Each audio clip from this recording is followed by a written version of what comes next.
Thank you. All right. So nice to see you all here today, and I appreciate you moving down. And I really appreciate if you have questions as we go along, so it isn't quite a static me conversation here. So interrupt me at any time. And what I wanted to talk about today, I really appreciate coming because it really gives me an opportunity to kind of synthesize some work that we've been doing over time and allows me to kind of reflect. And it's a great setting, you know, when you're able to pull together the parts of your research and try to weave a story.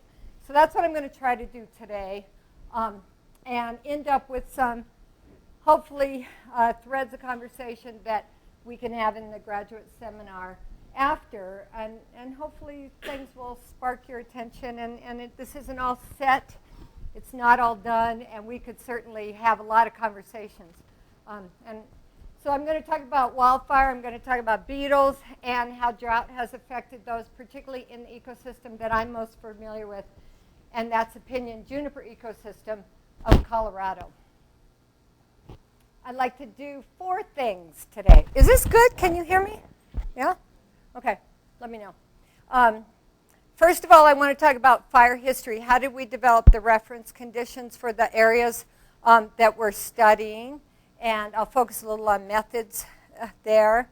And then changes to those ecosystems that have occurred recently, mostly due to increasing size of fires, frequency of fires, and of course beetles that are affecting all over the West, and how that's changed the woodland structure. But then I'd like to end up with a kind of a positive and maybe somewhat speculative note where we would look at some of the possible ways that the ecosystem might be resilient to some of the changes that occurred. And I'll try to build that up. We're going to look at soil biogeochemistry studies that are going on right now, and also age-related climate sensitivity in the trees. So that's the plan. And I'll try to stick to the 1 hour. And again, ask me any questions as we go along. So first I want to introduce the ecosystem. Piñon juniper woodlands are very widespread, and there are a lot of different kinds of woodlands, as you know. Many species are involved. What I'm going to be talking about is one part of the piñon juniper ecosystem, and that's the persistent, what we started to call the persistent woodlands, to distinguish it from other piñon juniper ecosystems. These are stands that get to a site and stay there. They persist there. They get very, very old. You can see very old junipers, very old piñons, highly complex fuels in the area, high biodiversity. They're very, very rich ecosystems. And they've been there for a long time. So in particular, where I'll be focusing on today, one of the sites, Mesa Verde National Park, we've had piñon juniper woodlands that look just like this for a long time. Again, you have very old trees, smaller trees, lots of infill, very high biodiversity. And as far back as we have photos, the place pretty much looked like that. So these persistent woodlands are different, perhaps, than other piñon juniper woodlands. This is what they are not. Okay, so there are piñon juniper woodlands that interface at ecotones with many different kinds of ecosystems, grasslands, the piñon juniper savanna that might be driven much more by a frequent fire regime where when fires occur regularly, the conifers are killed, grasses are maybe the more prevalent kind of vegetation. This is a very different kind of very important ecosystem with a much shorter fire cycle than I'll be talking about today. And also piñon juniper shrublands that interface with even long-life perennial shrubs, very, very different kind of ecosystems. So I want to start this by being really clear that I'm not going to try to extrapolate these stories that we're weaving together to all piñon juniper ecosystems. It's just not really legitimate to do that. And I want to build a case for why the persistent piñon juniper, I believe, is such a wonderful model for us to look at today. So I'll be talking about 2 areas in Colorado Mesa Verde National Park in the southwest corner is home of many of these persistent woodlands. And then up in the northwest corner, Dinosaur National Park. I think you can see the confluence of the Yampa River and the Green River. This is a relatively unknown part of the persistent woodland that is just fantastic. This is what Dinosaur looks like. The Yampa River runs through. These old piñon juniper woodlands develop on all sorts of different substrates, shales and sandstones. And the trees are just huge. I mean, this is not unusual to not be able to wrap your arms around these old piñons. And the disturbances are so infrequent that on some sites they are able to senesce to their natural capacity. We don't see this very much in piñons. We don't often see that they reach 800, 900 years old where physiologically they start to senesce. But this does happen frequently at Dinosaur. This is one of our favorite sites. My students dubbed it the Ridge of the Giants, where all the trees are very, very large, often split, and senescent trees have fallen in the area. So it's a very unusual look at piñon juniper if you're used to the piñon junipers, for example, around the Flagstaff area. Dinosaur is at the northern expanse of piñon, so of piñon juniper today. So post-Holocene, it made its way up to this area. The Dutch John Mountains are the most northern site that is known. There's a little outlier in Colorado called Owl Canyon, north of Fort Collins. But for the most part, these are the north that piñon ever went. And Gray has dated the Dutch John site for piñons to 1246. We have older piñons than that at Dinosaur, so they probably got there a little sooner. Today, these ancient gnarly piñons are reaching 1,100 years of age, and the junipers, which are much older, actually have been in this area for a longer period of time. So they've been there about 9,000 years. Piñons are perhaps the newcomer. So some of the trees that we're looking at Dinosaur may have been some of the original piñons that came into those sites.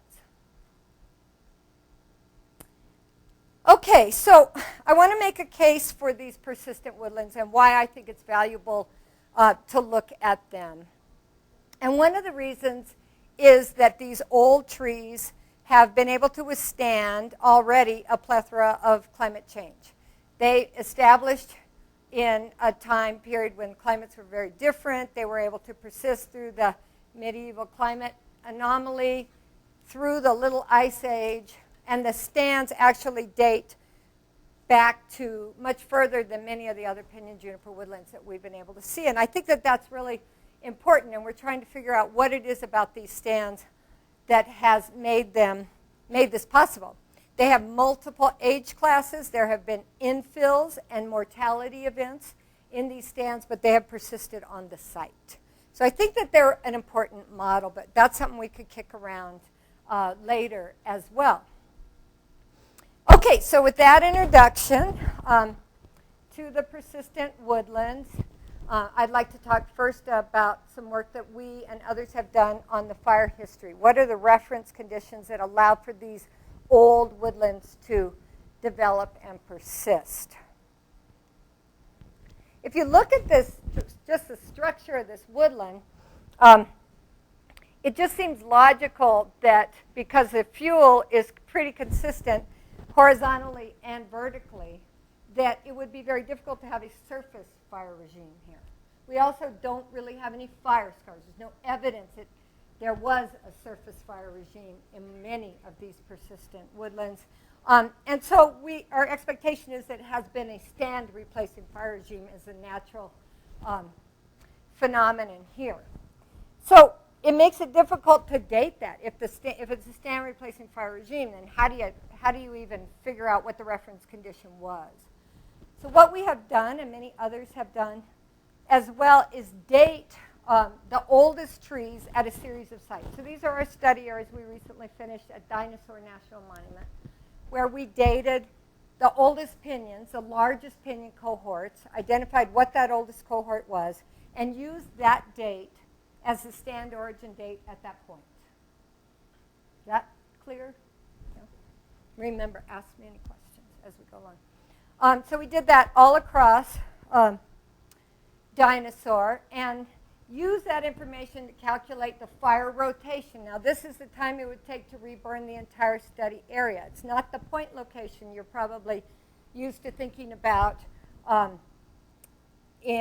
or fire return interval that you're used to thinking about in Ponderosa Pine, for example. This is a very different kind of measure because it's a landscape kind of fire cycle, right? So we would estimate from the minimum age of each of these stands. Junipers, the accompanying tree, as many of you know, don't cross-date well. They're very, very difficult to do dendro work on. We rely on the piñons that do cross-date fairly beautifully and can allow us to get a pretty good date of those sites. On the other hand, they're younger than the junipers for the most part. So these are kind of conservative estimates of the fire cycle.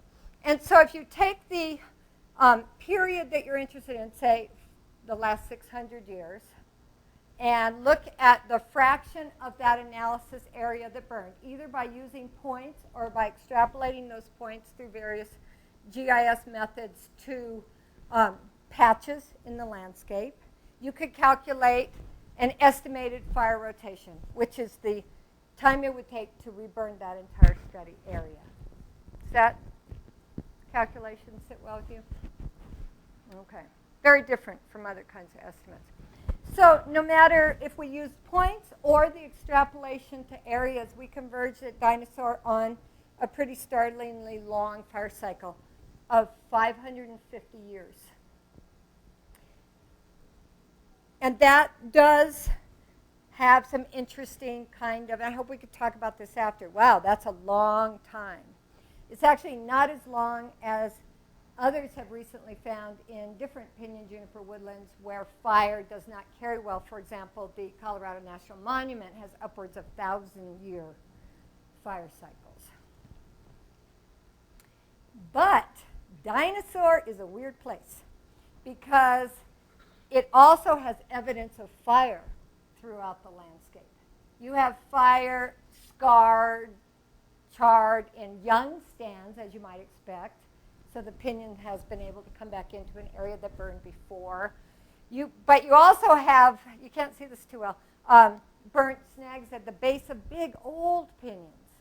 And there is even the very, very occasional single fire scar in the very old sites. And so we are in the process now, we just finished the fire history, and we're in the process now of going back and revisiting our sites and looking at down logs and looking at patches in that woodland and refining this fire cycle. So we've made kind of a first pass. We think that there's a very good evidence for a long fire cycle throughout the area, but we also think that the smaller patches very likely burned throughout Dinosaur and created much more of a mosaic than in some other areas.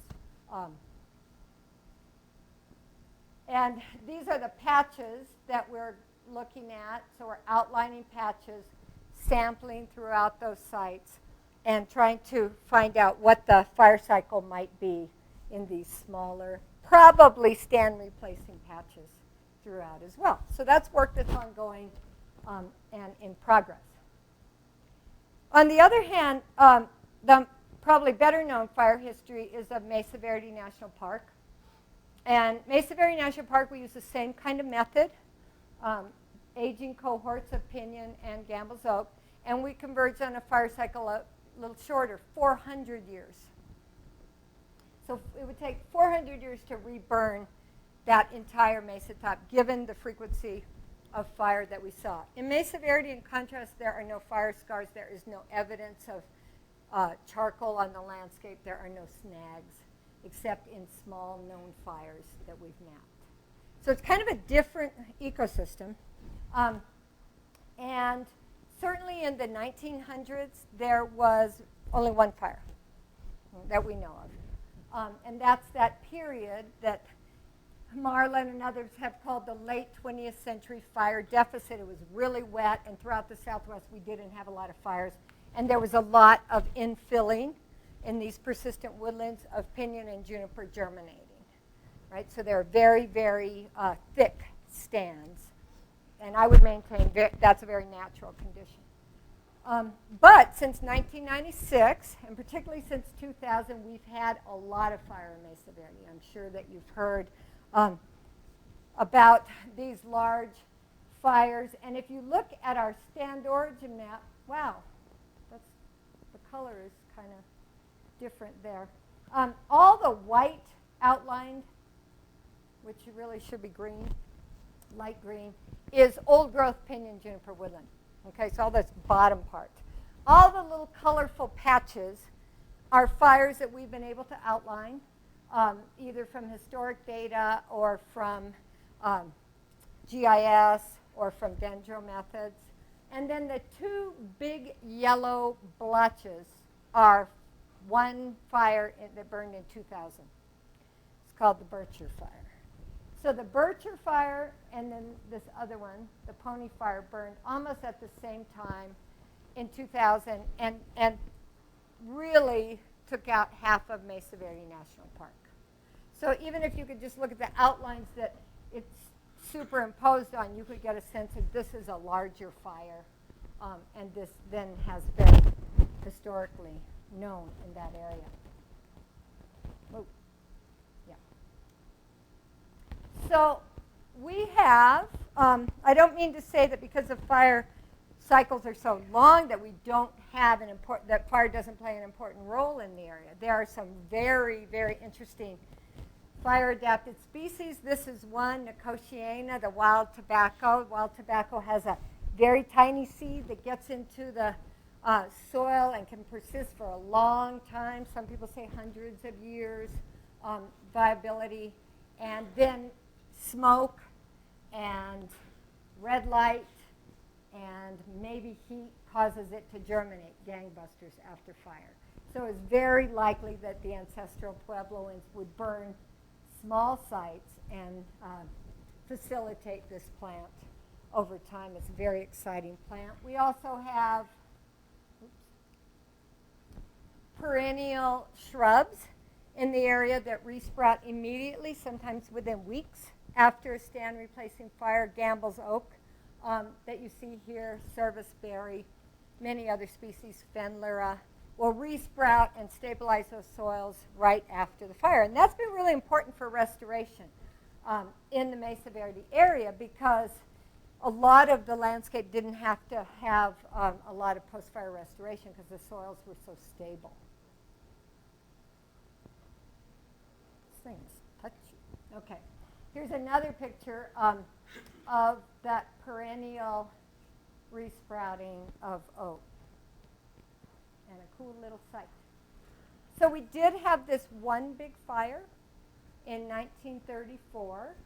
And I want to tell you a little bit about this fire because it's kind of interesting. It tells us a lot about post-fire recovery in this area. This is a fire that burnt through piñon juniper and interior chaparral vegetation. And the CCC camps came in and planted over 10,000 trees after the fire. A few of those trees made it.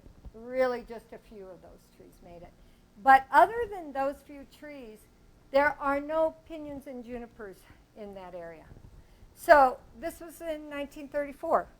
So in other words, it takes a long time for piñon and juniper to return in the post-fire cycle. And that's partly what I want to talk about today.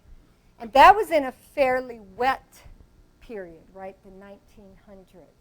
So we have some concerns about the piñon juniper woodlands in general as the climates continue to dry and get warm. Okay, so starting about 1996, then again in 2000, 2002, 2003, 2005, we started to see these large wildfires, stand replacing wildfires. We believe that they are of the character of the fires that have always occurred in Mesa Verde, but certainly they are more extensive, as you saw on that map. And they pretty much take out everything. It's kind of a moonscape, and then the perennials start to resprout. We have a very incredible collection of forbs come into the area, and then finally piñon and juniper start to eke in maybe 30, 40 years after the fire. You'll see a few of them.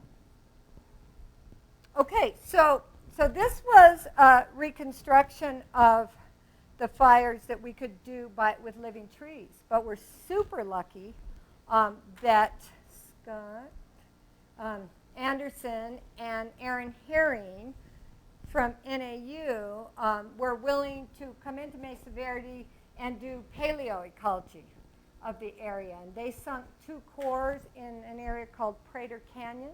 And Aaron has allowed me to show some of their findings because they reinforce what I'm talking about and extend it much further back. Very exciting work. So in brief, on the x-axis is the age in years before present, the medieval climate anomaly and the little ice age are shown there. And about here is when we started to have the current piñon, juniper, chaparral type vegetation that we have today in this area. Off the screen here, fires were more frequent, as shown by charcoal. So this is mainly charcoal evidence that they used, but also pollen. Fires were more frequent, and then we get mostly sagebrush in that time. But when fires started to slow down to about 900 years between fire is when we started to be able to see the development of piñon juniper woodland. So the pollen and the charcoal both show this. I think this is very, very cool because, look at this. So as we start to get into this period, dry period, we get charcoal, 2 different types of charcoal, increasing abruptly. And the red at the bottom is the ancestral Puebloan population. So you could see that those things track almost identically. As the populations grew, you've probably been to Mesa Verde and seen the ruins, and you should go to Mesa Verde. You'll love it. The populations were very high, and then abruptly, because of drought and other theories, they left right in here in about by 1300. And at that time, the charcoal also drops abruptly. The piñon juniper woodlands start to build again. And then this is the time period that my group had been able to work with, right? And so that we went right into a very wet and cooler period where the piñon juniper was able to build up to these beautiful, persistent woodlands. And then we get to very recently, the time I'm talking about, 2000, the charcoal just goes ballistic again, right? So human influence is shown here in 2 very clear ways, I think. This period and this period. While humans are not living in Mesa Verde, it's not quite as proximal. It certainly is the ultimate effect that we have had on climate that is driving some of the more recent fire phenomena. Okay, so I'm going to talk now about post-disturbance. So we went in, Joint Fire Science Program funded us to go in and look at what are some of the effects of fires, and later I'll talk about beetles. But I want to talk just for a minute about methods, because I know all of you, your graduate students, you're probably thinking about, how do you do this? You know, we're not laboratory scientists. The landscape has to kind of speak to us. It's very difficult sometimes to try to put together a very solid experimental design. And we could do it in 2 ways. We could do side-by-side comparisons. We could look at a fire chronosequence like we have at Mesa Verde, and we could say, here's a 34 fire, here's a 59 fire, and try to equate as much as we can across that landscape. But that's tricky because you're assuming that the time since fire is the main thing, right? That everything else is equal. It's kind of difficult to do. And the other is a longitudinal study, where if you had actually been there before the fire and after the fire, you're able to do a study in the same point. And so the beauty of working in a place like, I've worked in Mesa Verde since 1989, so I was there before the fires. And that turns out to be a very helpful thing, that we can approach these things in two ways and see if you get the same answer, which is pretty awesome. Okay, so post-fire trends. First of all, remember this is the fire sequence. We had points all across that stand origin map, and we measured fuels. And you can see from these, I'm trying to show you really simple histograms today so we can kind of see some trends. As time since fire goes on towards the old growth, fuels kind of march on as well, right? Both the larger fuels, which are in black, 1,000-hour fuels, and then the 1 to 100-hour fuels. Also, as time goes on, fuels accumulate. Not too startling, right? But this is interesting. Okay, so we took those fuels and we put them in fire behavior models, and I'm sure you all know there are limitations to fire behavior models, particularly Nexus and Behave and those kind of static models. But, and we recognize and we acknowledge those limitations. However, they are also very, very useful if you're doing side-by-side analysis or relative analysis, because you can run the same analysis with the same constraints on both of these. And so what we see here is kind of interesting. This is by all measures, so spread rate, flame length. You get the greatest fire behavior in younger sites, and it drops off as time since fire, as the sites get older. There. Same thing with these measures, heat per unit area, and fire line intensity. So this kind of thing, which means that the greatest fire behavior that we're expecting is actually in the younger stands, and not necessarily in the old growth stands. And I want to show you what that looks like so that you can kind of get a sense of why this might feel intuitively true. So here's stands that are less than 200 years. You've got a lot of shrubs in the understory, maybe a few trees coming in, and they're kind of hard to catch, but when they do, we have fairly low values. Wait, oh yeah, there. Then as they start to fill in and get older, we know this is an old fire because they're snags, so somewhere beyond the 200 years, but certainly under the 400-year range, the fuels start to accumulate, and this is when it starts to get very, very flammable. Here we have lots of vertical continuity in the fuels. If they start, they can really go, these are usually wind-driven fires. But when you get to those old stands, they've been there hundreds of years, trees start dying. There's lots of native beetles in the area. There's a black stain root disease that pops holes throughout this canopy, and they tend to open up. And you could see this. This isn't a particularly good picture of this, but you could see that there are these openings throughout the canopy, and that, in fact, these are very hard to burn. And all the fire intensity and all the other measures tend to drop. However, there's a relatively new player on the Mesa Verde scene at right about the year 2000. Cheatgrass came into this area, as it has throughout much of the Southwest. And cheatgrass is very flammable. It cures to be a very flammable continuous fuel, as you know. And if it were to start a fire, and fortunately it hasn't happened yet, but it would burn in a much flashier way and is not predicted by those models I just showed you. So we could have a very different kind of situation where we wouldn't even have piñon juniper in that area.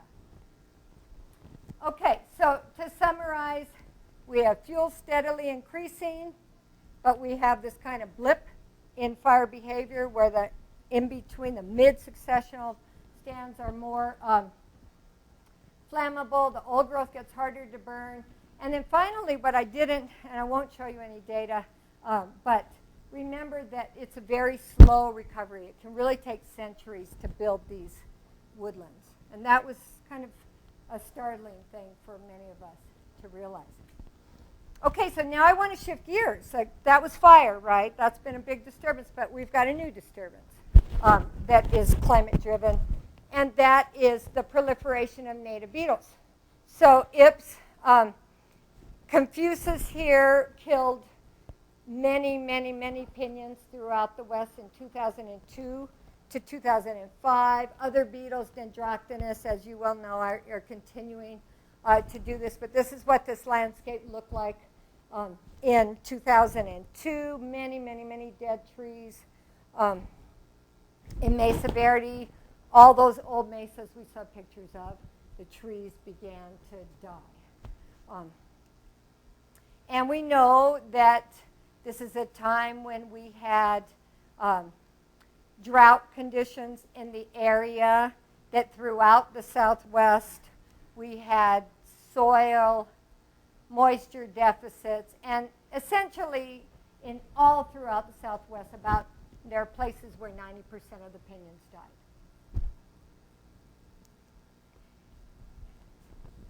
There's lots of reasons for this drought activity, right? So we have a lot of research going on right now, very rich studies that are showing that there are things like reduction in resin ducts, xylem cavitation, problems with hydraulic lifting, all sorts of different factors which are making the trees very susceptible to beetles or just to drought. The junipers are dying without a beetle vector.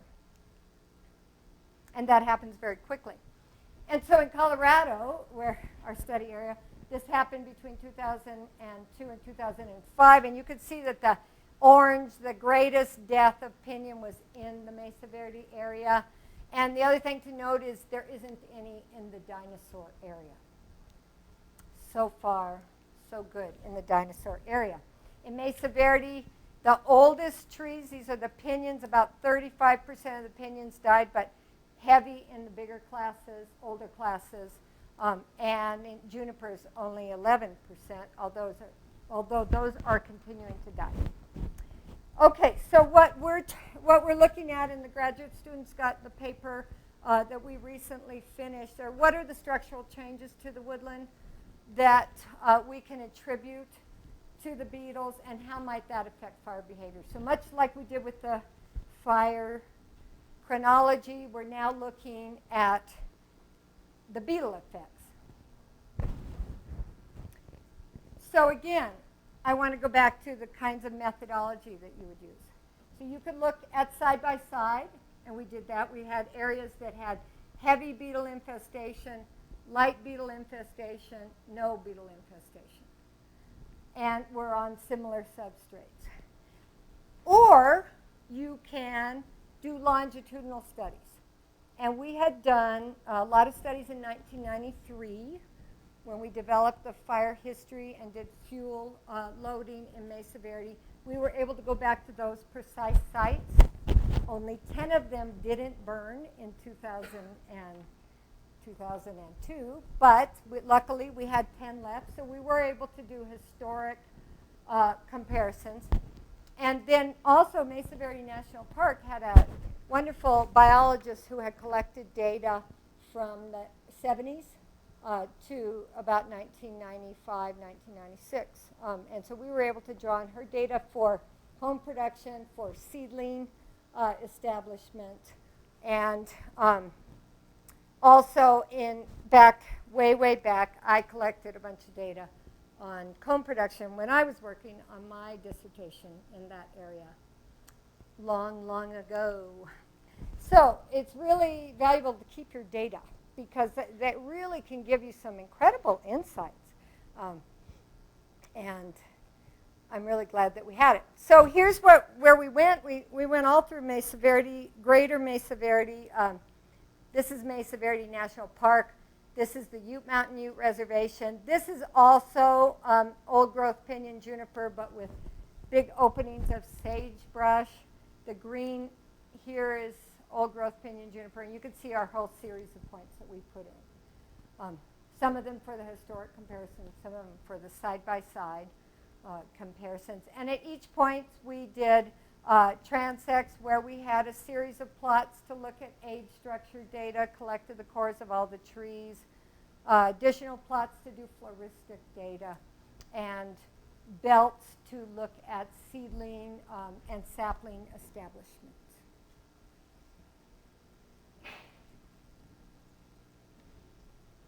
Okay, so let's look at one of the historic comparisons here. So I mentioned that there were 10 sites that we were able to go back to. And not surprisingly, sorry, I'm going to learn to run this thing. Not surprisingly, the mean diameter of piñon dropped significantly. The oldest trees died on those sites. So it kind of verified what we thought. But the junipers didn't. Juniper is still pretty well established there. And so there is some worry by managers, in particular, that this is converting to more of a juniper-dominated phenomenon and not piñon juniper anymore. And that could be very likely. The other thing we did is kind of a novel approach. So we wanted to know structurally, not just what ages and sizes were there, but how are they distributed on the landscape? So what is the structural complexity of the woodland after beetles go through? And we adopted a method that was first done by Dordell in the lodgepole pine, where we use the Shannon-Wiener index, which you've probably often heard about, using it for species diversity. But we adopted this method looking at structural diversity. So how even are the age classes that are left with dead trees and without dead trees? And we calculated this in a couple of different ways. This is very busy. I apologize for that. And there was one line there that's white because it's an anomalous site. And since you can't see it, that's fine. It's really there. I wanted to own up to it. But anyway, we have three measures. The Shannon-Wiener index for diversity and the evenness index. If those numbers decrease, that suggests that the structural diversity also is reduced. The dominance index, Simpson's dominance index, is showing how many classes are accumulating the dominant tree. So if it increases, then structural diversity decreases. So if you just scan the numbers at 5 locations, in all cases except the one that's blotted out, and we think we understand why that is, the structural diversity decreased once the trees fell. That isn't the case when the trees are still there, but 6 years after the event, actually it's a simpler forest. The structural diversity is lower. And that has implications for the biota, and that has implications for the understory, and we could talk lots more about that. Okay, so what is then, if we've got these changes in the complexity of the fuels, how might this affect fire behavior? Just like we did with the fire chronosequence, we wanted to look at that for the beetles. And you've probably talked about this a lot. Some people here do beautiful research in this area. Different systems are very different, I think, in their response to the beetles. So we know, for example, that in some areas they've hypothesized that as the beetles kill all the trees are standing there dead, that the area is much more flammable, and that fire intensity is expected to increase, fire frequency is expected to increase. But there's as many papers that say pretty much the opposite, that as you thin the forest, then your fire intensities might go down, maybe after the needles fall off of the trees. For example, lodgepole pine, Samard and others have shown this to be the case in some of those regions. And then there's the kind of in between, because if you take out big trees, you might be increasing the ladder fuels in the understory because of light intensity changes. So it could go a lot of different ways. It's a very interesting and dynamic question, I think. The one that we are faced with now in the West, it has no very clear, specific answers dependent on the forest. And so we came at this from the angle that the beetle kill would take out parts of the forest. I showed you the cheatgrass in the area, that it would then facilitate cheatgrass coming into these sites, increase the flammability of the fuels, maybe even allow for surface fires that hadn't been there before, and also that coarse fuels might increase as well. So in our side-by-side comparison, we showed that low, medium, and no IP sites, certainly the high IP sites had more fuel, as one would expect, in both categories. But again, this did not translate into a change in fire behavior. I'm just showing you two of the graphs, but they're just flat. Low, medium, and high. Fire predictions were almost identical 6 years after the fire. So in one case, when we did a historic comparison, we had fuels in 1993. We went back to that same area. We did find an increase in heat per unit area in that comparison. So here the fire chronosequence, the IPS chronosequence and the historic gave us two different visions. And so the jury's really still out on this for Mesa Verde. And we could be looking at limitations to those models as well, so that there are some physics-based models that are using these data and they're trying to refine this as well. Okay. All right, I'd like to transition now to the last part of my talk for the last 10 minutes or so. So we think about these possible type conversions, going to juniper, maybe even going to shrubland.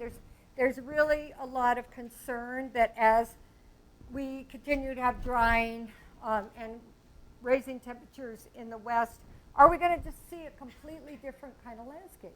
And this is very possible. But what I want to talk about is, what can the persistent woodland tell us about resiliency? Is there some level of resiliency that these stands will exhibit that we can learn something and help us predict what might happen in the future? And so this is where our work is very current and a tad speculative. So I want all you graduate students to think about this and question me after, and let's try to kick some of these ideas around, because it's kind of fun. So we have two different ideas about resiliency. Okay, one is that these old growth forests have very well-developed biotic crusts, which we know are nitrogen fixing, soil stabilizing, wonderful safe sites for piñon germination, for example, right? We also know that there are no weeds in those old growth stands. And I mean that they can be cheatgrass right here. Here's the old growth stand, fire, no fire. They just do not go in there. Okay, so that's an important thing to remember. I'm also very fascinated by Purshia tridentata. These pictures seem a little washed out, but this is Purshia tridentata, an actinorhizal species in the understory. Also nitrogen fixing, super abundant, nodulated. We know a lot about Purshia. It's the most prolific understory plant in these particular ecosystems. And it's actinorhizal. The nodules have frankia. Fixation's dependent on soil moisture. I'm putting the names of my colleagues who have worked on this. And we are very, very interested in it as a stabilizing influence. We think that it has a lot to do with this persistent woodland. At least that's the hypothesis, right? So the other idea is, are these two things redundant? If crust is there, do you not need Purshia? Are they synergistic? Are they providing the same kind of ecological function? So that's what we're trying to tease apart, because they're both really important parts of these woodlands. And the woodlands are clearly resilient in some ways because they are not succumbing to invasions and other problems that we see after fire. So we've set up a series of sites in Mesa Verde. They're color-coded there. But basically, it's sites that have high Purshia, low crust, high Purshia, high crust, low Purshia, high crust, and neither. So we have them in pairs, as close to each other as we can. And we've been looking at the soil biogeochemistry, and I'm just going to give you a few little highlights as we're coming to the end here. But it's very, very complicated, and we're still teasing it out, but a couple things are clear. One is that under the Purshia, in any of these sites, phosphorus is depleted. So we had envisioned that these Purshias were going to be like islands of fertility, right? They're nitrogen fixing. These are going to be wonderful little spots of fertile soil, much as you have in the deserts. There's really a big body of literature that suggests that this is true in the desert and many other arid ecosystems. But we found first that phosphorus was depleted under the Purshia relative to other plants in the area. This makes a lot of sense for a nitrogen fixer, however, because nitrogen fixation itself is very enzyme-driven, uses a lot of phosphorus. So that was not terribly unusual. But if this is an island of fertility, we expected to see a big spike of nitrogen. In fact, if we look at our nitrogen in the inner spaces beneath non-fixers and beneath fixers in those 4 sites, so each panel is one of the different types of sites that I described, we don't see much difference at all. So nitrogen, it doesn't seem to be pooling up under the Purshia. Kind of startling. And then if you look at carbon to nitrogen ratios, you start to see some other interesting trends. This is the interspace. Certainly the carbon-nitrogen ratio in the interspace between any shrubs is lower than all the shrubs considered together. But if you pull out the fixers from the non-fixers, you find there isn't really much difference between the carbon-nitrogen ratio in the interspace and under the fixers. And this did not sit well with us. We were going, what? What could be going on? We also had foliar measures, and this could be part of the reason why. The foliar carbon to nitrogen ratio in piñon, in Purshia is very low if you compare it to piñon and juniper. And so it could be that the low carbon part of that is allowing for rapid decomposition of the needles, allowing nitrogen to pass through, even though they're fixing. They're definitely fixing nitrogen. And is everyone aware of what I'm talking about when I say fixing nitrogen? Great. So that they are increasing the total N nitrates, nitrites, no doubt. But they don't. But it seems to be being pushed out into the soil much more readily than we thought at first. And so then the other question was that redundancy. And just very quickly, we had a hypothesis that where the crust and the Purshia were going to be together, we wouldn't see a difference in fertility, that the crust would take the place of the Purshia, that it would pool up under the Purshia, and then the crust would fill in, and so that the whole ecosystem would be very rich in terms of its soil biogeochemistry. And so we actually didn't observe any difference across our sites, partly because, as I already told you, the Purshia isn't pooling up nitrogen, but also the Purshia seems to overwhelm the crust.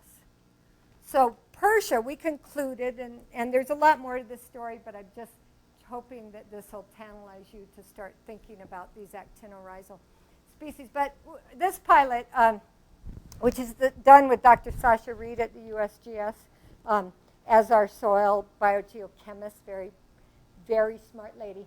And she thinks that really it is all about Purshia, that we have more evidence that Purshia is fixing, that Purshia is stabilizing the soil, and crust, while we love them, and we know they have humongous ecosystem functions, they aren't really providing the same kind of components that the Purshia is. So it seems to be Purshia, and we'll be continuing this, of course, next year. So that makes it a little bit of a worry because Purshia is starting to die back. This year we started to see not only dead Purshia, this is work done by a senior at Prescott College, her senior project, she documented death, particularly of the larger Purshias, but also in the ones that don't die, a considerable dieback. So the photosynthetic material is not being produced, and this may be a way to get them through the drought, but we are not sure yet. So especially in the larger classes, larger plants, we're getting retrenchment. We're not sure what that is going to play into this area. Okay, and so finally, are these things, what's another component of resiliency? It's germination, right? We want to see piñons coming into the area despite the drought if they're resilient. And we are seeing piñons, particularly under nurse plants, as we'd expect. We are seeing them in canopy openings, and those canopy openings tend to have Purshia. So Purshia seems to be a very favored nurse plant for piñon.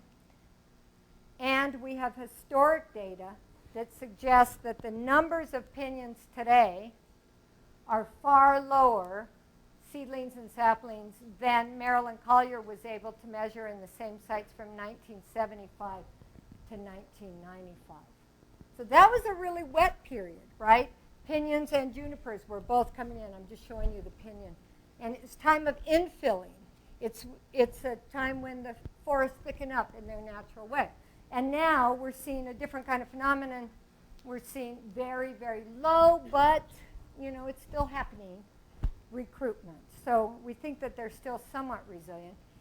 This kind of episodic establishment in piñon juniper is really the norm. We measured this in many other places. This is in Dinosaur, back up north there, but again, we see in the 1900s at the edge here, we're seeing tremendous influx of trees into the understory, whereas in the mid-1700s, there's a hiatus of germination. We've seen this in southwestern Colorado with ponderosa pines as well. So episodic recruitment is maybe part of that resilient strategy, right? As long as the old trees can still persist.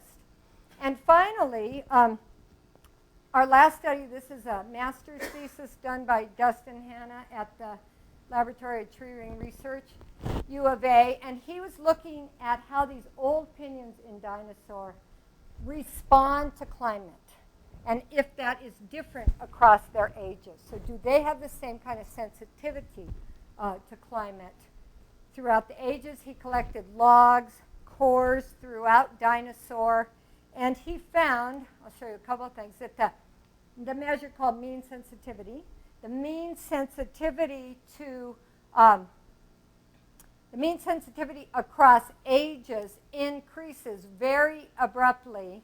Trees are very, very sensitive as they age. They're increasingly sensitive till about 300 years, and then things kind of level off. So the older trees, and we're going out to about 850 or 900-year-old trees, is what he's been able to do it on so far. The older trees tend to be less sensitive. They get into the area, maybe whatever it is, and now we're trying to figure out what is it. And one thing it could be is sensitivity to precipitation. So if you look at trees from 100 years old, as he did to 800 years old, and you look at their mean sensitivity relative to PDSI, which PDSI is a measure of both drought and temperature, precipitation and temperature, you see a very clear decrease, R squared is 0.61, decrease in sensitivities of trees as they age. So as the very oldest trees are least sensitive to the PDSI. Those ancient trees that are there, maybe they were sensitive when they were younger, but now they are able to withstand these perturbations. So that, in and of itself, could be part of resiliency as well. Okay, great. So just to summarize what I've tried to talk about today, persistent piñon junipers and only persistent sites have these long fire cycles, but recent climates have started to change that fire cycle. We're starting to see larger fires, and we're not so sure how far they are out of the historic range of variability yet. In the last few years, we haven't had any fires, so we're kind of settling down. Beetle kill has reduced the old trees, has reduced the structural complexity, and we haven't seen a lot of effect of that on fire behavior. Resiliency, which is sort of the high point of what I'd like to reinforce today, could come from a lot of different ways in these forests. And the old forest could tell us a lot about that. It could be the capacity to keep recruiting, even though it's in a very small way, but to keep recruiting seedlings so that a few are still coming in. And episodic recruitment, you get a wet year, bring in a lot of seedlings. It's going to ebb and flow. That's what we like to call it, ebb and flow. And that nurse species are really critical to this resiliency in ways we aren't sure yet. And then finally, that age-related change in sensitivity may be part of the resistant pattern. This work was done by a whole bunch of different people. Sasha Reed here is one of our collaborators on all soil biogeochemistry. She's the soil lady. Carla Roybal, students, Prescott College students, have worked with Sasha on this. And this is our team in the field at Mesa Verde. Monique Roca in the top corner is our fire modeler. She's at CSU. Dave Hanna, our GIS person. Dustin Hanna, our dendro person. And Bill Rami here in the corner is all things fire. He knows about it all. So this is our team, and I just want to acknowledge that none of this work gets done by one person, and collaboration is definitely the way to go, in my opinion.